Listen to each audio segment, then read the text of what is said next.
Hey everybody, welcome to Flash on Target. We are your hosts. You can find us online at stayontargetpodcast.com. Stay on Target Pardcast. Pardcast. We're pirates. Arr. The Pardcast. This week, Yes. episode was called Fallout. Oh yes, Fallout. We picked up right where the last one ended. Which is that really was cool. Yeah.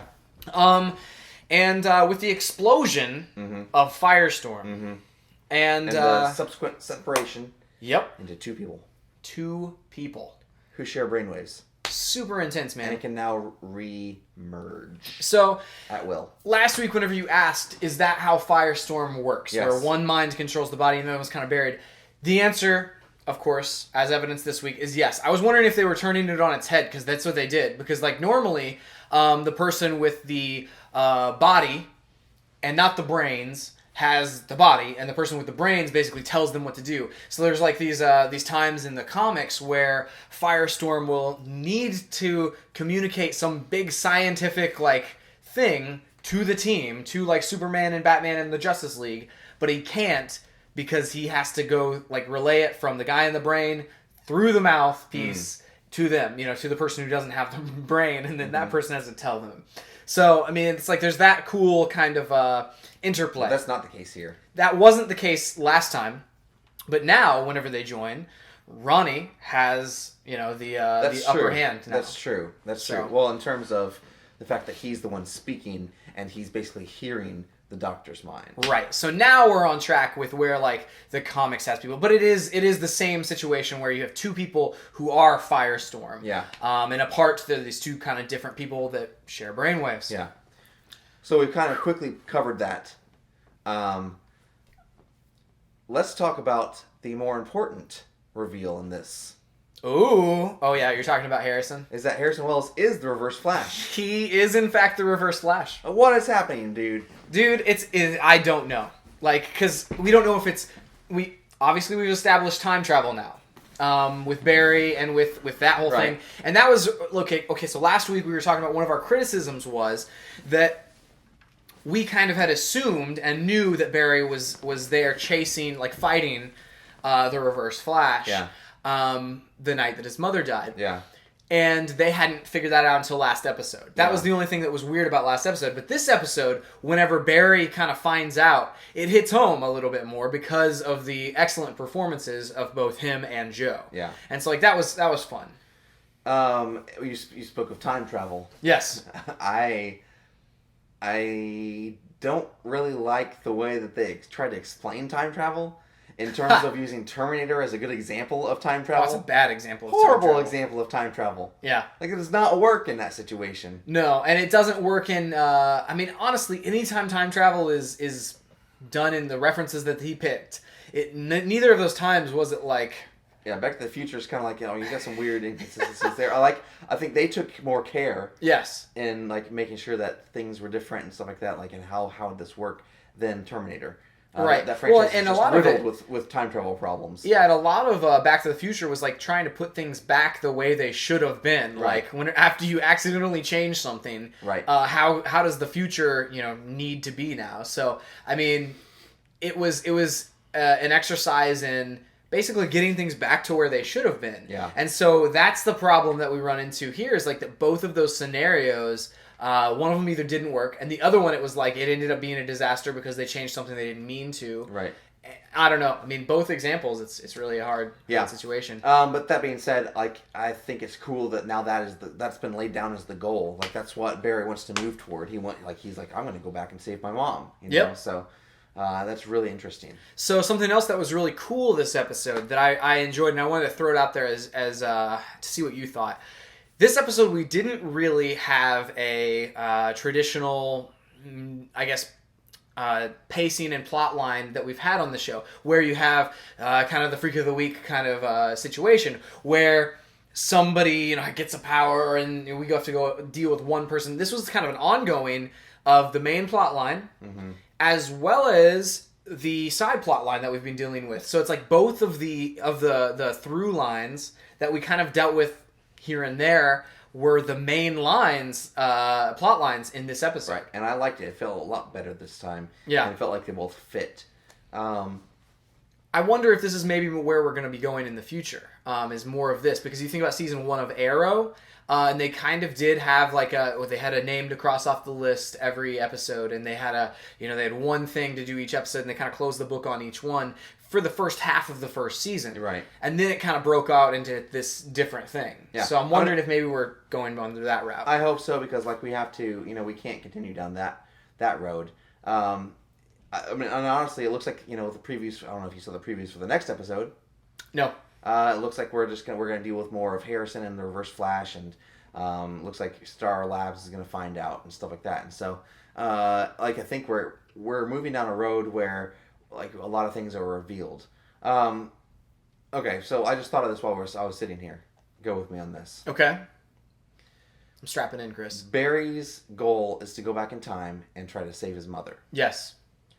What if Harrison finds out, knows that if he does that, then he wouldn't become the Flash. So whenever he goes back into the past to save his mother, Harrison goes with him to make sure that she dies, and that's what's happening there, and it's just a time loop that happens every single. That's very, very possible. So if Barry succeeds and doesn't become the Flash, how would he then go back in time and save his mom? Exactly. Like it's a time paradox. That's what I'm saying. But man. but something has to lead to them both being there and her dying. I love that on this show, like a lot of other things that deal with time travel or whatever, they ignore the other possibilities. Like they ignore like what, and so I think on this show, like whenever they brought up those other possibilities, it's interesting, and very, I guess, very consistent on this show, because they don't shy away from the weird science and the science fiction basically. But we don't know how it's going to work out. Like this could be something completely different than we've ever seen, right? Or there might just be some weird like holes in the way the time travel works here, and the fact that they're just like, we really just don't know how this works. Yeah, it kind of explains it. I think they're going to explain it in some way because of the fact we've talked about how this show is very scientifically based, or at least has a quote-unquote scientific reason for everything. A science fiction reason, Chris. Right, but yes. They explain the powers in a certain way and all this kind of stuff, and so but they don't have to do that. Like other superhero shows don't do that. They don't necessarily explain things quote-unquote scientifically. Right. And so I think they don't tell you what's going on with the superhero cells. Exactly. Yeah. So any kind of time travel will be explained in some way. Yeah. I'm excited to see that happen. Yeah. And do you think that's going to be is that the showdown that we're moving towards for the season finale? I mean, maybe. I don't know. Like, it depends on how far are they going to take the Reverse Flash as a villain. Like, Harrison seems like he's a series regular right now. He does. I mean, he is. But is he going to forever be this villain that is on the show every single week? I mean, they're going to find out. They're finding out. Yeah, they're going to find out. And at that point, like, do they battle and then... I don't know. Like, how do you operate at that point? Yeah, and how do you reconcile that character and still be on the team? Like, I mean, he can't be on the team anymore. No, and I mean, and once they find out, they can't operate out of Star Labs anymore. He owns Star Labs. This is true. That's a good point. And in that instance, he's immediately got rogues he can set free. But the reason they're down there and the reason he put them in there is because they are working against whatever plans he has for Barry. And so, I don't know. I mean, does he then try to turn them around and say, hey, I'll set you free if you... I don't know. Possibly, because even this week we saw he was willing to let something bad happen to someone for, I don't know what his reasoning was. To keep Barry safe and to keep him on track. Right, and that's the thing. Like, I don't really think that he is collecting these metahumans because out of concern for the city or humanity, or because of because he's altruistic, but basically atoning for what he's done with the explosion. That's true. I think he's going along with Barry in order to train him somehow harness his power. We don't really know. I wonder if time travel is his end goal, and he wants to do something different with time travel than Barry does. That's possible. That's possible as well. Maybe erase something in his past or some event. Yeah, like it just raises the question, like, if you're the Reverse Flash, why at this point do you need Barry? Like, is he just, maybe he's fast, but he's not super fast right now? Yeah. Because obviously, like, the Reverse Flash that came and beat him up, put him inside I forgot, the force field a few episodes ago. Like, that's not him currently. Obviously, it's got to be a time traveling hit, and so he knows that he achieves whatever he achieves. Right. But he doesn't know when. And honestly, Or this how guy, he gets there. this time, he didn't look older. Yeah. So, I mean, are we now dealing with current day Harrison? And he just, like, fired up the suit for 3 seconds or whatever? Maybe. Oh, I mean, you're right. We could be. Yeah, that's what I thought. I thought that's current day Harrison, but you're right. It could be Reverse Flash from the future or something like that. Yeah. It also explains that newspaper, which we haven't seen in a long time. Like, it's a newspaper that Reverse Flash brought back from the future that changes depending on what happens between now and then. That's true. It's kind of like early edition. Yeah, well, like, and Gideon, the computer, like, looks it up and stuff, and so he says, look for any mention of the, and he can't find it. So, I don't know, man. This is, it's interesting, because he's working towards some future date, so I don't know if he's wanting to go back in time and change anything, but he's got to, like, he's working towards something. He's got an end goal. We just don't know what it is yet. Right. That's intriguing. What do you think of Gorilla Grodd? Holy cow, I'm excited for that. And is that general just dead, I guess? Which is good. I don't like him anyway. I didn't like him anyway. Yeah, I mean, he was kind of a jerk. Yeah. This is the thing. I don't understand why in this show and in Arrow, it's illegal for the Army to operate on American soil. At least just make it some shady government organization. Don't say it's the U.S. Army. Like, that's just so unrealistic. Well, and yeah, I don't know, like, because like Arrow has Argus and things like that they can like fall back on, where it's like, oh, we're just operating on it. You could fall back on that in Flash too. And that's what I'm saying is, like, you could easily call this Argus or something, but they don't. But they don't. Saying. Yeah. I don't know. I don't know why they don't. I do know that we've talked about it before, where it's like, okay, if this stuff happened to I don't know that, like, the DC universe, and even in the comics and stuff, it's a wilder world than we have today, and it's like what the government can and can't do is very much broader. Well, like, they can do a lot more things. I also think it was funny, like, Firestorm explodes outside the city. Yeah. And it's basically a nuclear blast happens outside the city.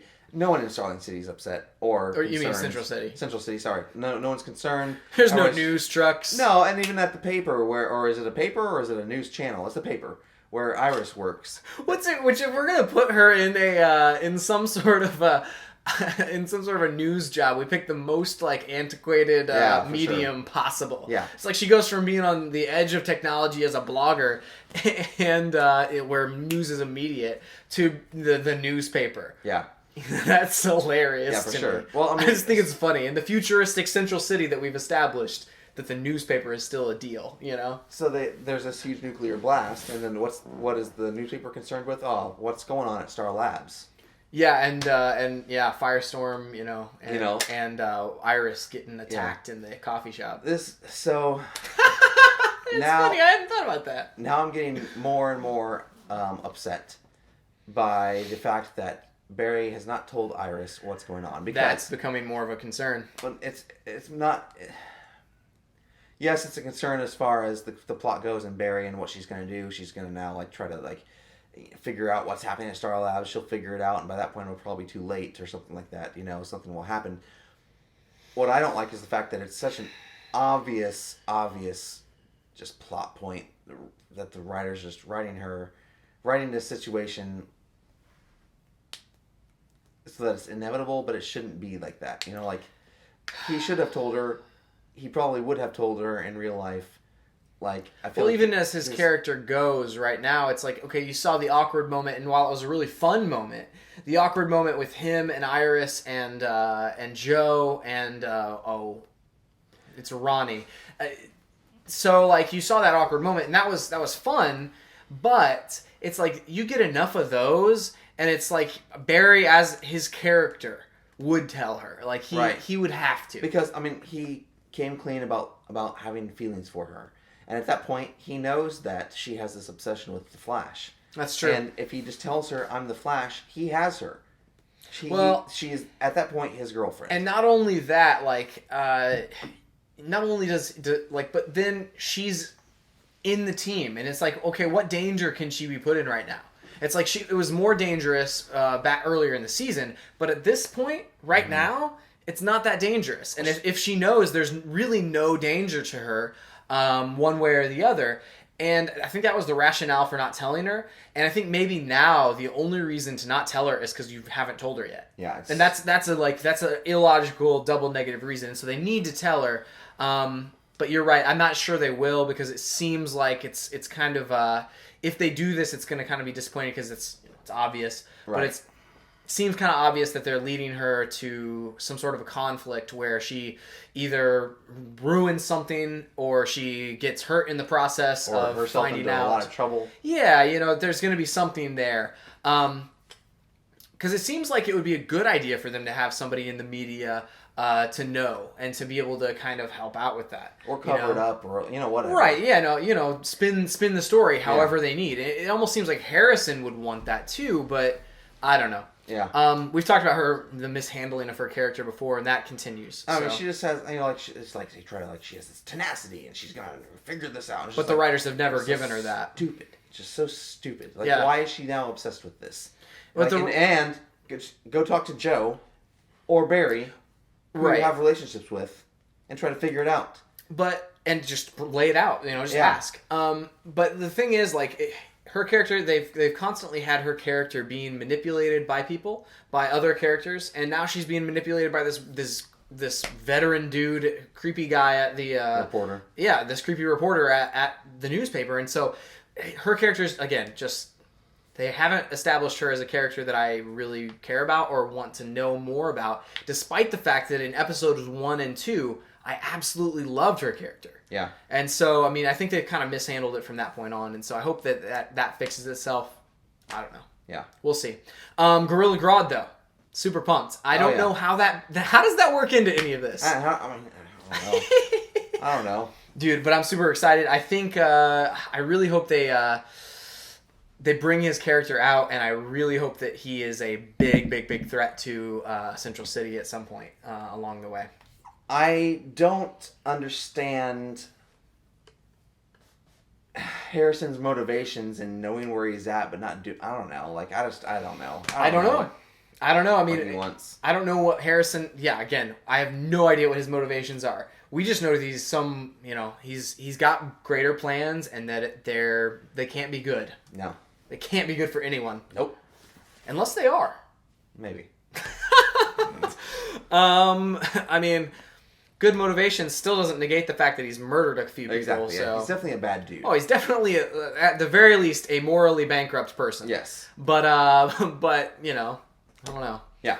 He may be operating under a greater good situation. Yeah. And that, that's his character in a nutshell too, is that right. he seems like a good guy. Right.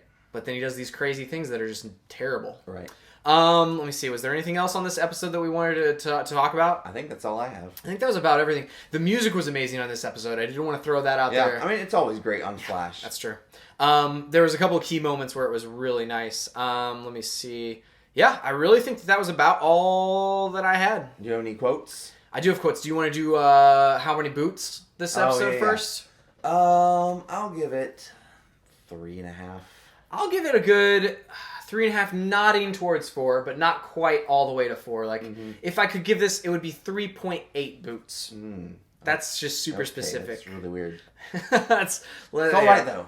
It's cool. That's the system, because it's based on boots, it gets away from us every once in a while. Yeah. All right. Anyway, so we've got some quotes. We've got Cisco, wherever they're in the room, and he says, this is some Twilight Zone level stuff. And I say that knowing full well we have a guy locked up in our basement who can turn himself into poison gas. Yes. And then Ronnie says, really? And Cisco says, dude, that was like week 3. Which is really funny, because it was week 3. It was episode 3. Right. Let me see. All right, and then we have the general. I can't remember his name, but the general, who says, talking to Harrison, he says, "Thanks to you, it's the dawn of a new age, Harrison. The Cold War, the War on Terror, they'll all seem like cavemen fighting with sticks when those two joined together with Firestorm." Mm-hmm. Which, like, I don't understand what his plan really was with Firestorm. Was it just to create another one? Yeah, it was to create superpowered soldiers, super soldiers. Man, that'd be creepy, dude. That'd be so bad. Yeah. Bad news for everyone. Yeah. Let me see. Let me skip down. And we have Ronnie, who says, let me see. Where is this one at here? All right, he says, "Kate, you were right. The world's different now. I thought we could go away with starting a new life and normal life together, but there is no normal life for us. You always risk your life trying to help people, and I will always be the guy who runs into the pipeline to save you." I liked their relationship this episode, man. That was really refreshing because I really like her. And this episode, it was nice to see Robbie Amell portray Ronnie and not be the other guy, like the two people in one. Mm-hmm. It was nice to see him unconflicted and as Ronnie Raymond. Mm-hmm. Let me see. And then we have the last one. We have Barry talking to Joe, and Barry says, "I don't know how, I don't know when, but one day soon I'm going to be in this house again, 15 years ago, and I'm going to fail. Unless this time I don't. Knowing that I'm supposed to lose gives me the advantage. Those pictures are a lesson in what not to do. Whenever I face off against the man in yellow, I won't make the same mistakes twice." And Joe says, "You're going to change the past?" And Barry says, "I'm going to save my mom." It's a good one, man. Like that cool. moment just... Yeah, it was a cool way to end the so episode. good. Really cool. So good, dude. I think that's it. Yeah, that's it for this week. You can find us online at StayOnTargetPodcast.com. You can find our Arrow podcast, Arrow on Target, and our main podcast, Stay on Target, at StayOnTargetPodcast.com, on iTunes and now on Stitcher. Stitcher! Yep. Got some cool stuff this week. Lots of news and a pick of the week and stuff like that on our main podcast. Yeah, we talk about the Order 1886 Yes, and what do short video games like, are they still good if they're short? Yeah, that's still true. worth your $60. Yes. We also we talked about the latest episode of Arrow, which was amazing, and you should definitely listen to that podcast over there. That's it for this week. Oh wait, you can find us on Twitter at ChrisWright250 and John Wright 777 and at Stay on Target Pod. That was really. I was intentionally going slow because you went really, really fast. Oh yeah. This is the Flash podcast. We should should talk do really it as fast fast as sometime. we can. We should talk really fast sometime. Yeah. Really, really fast. That's it for this week. We'll see you next time on Flash on Target.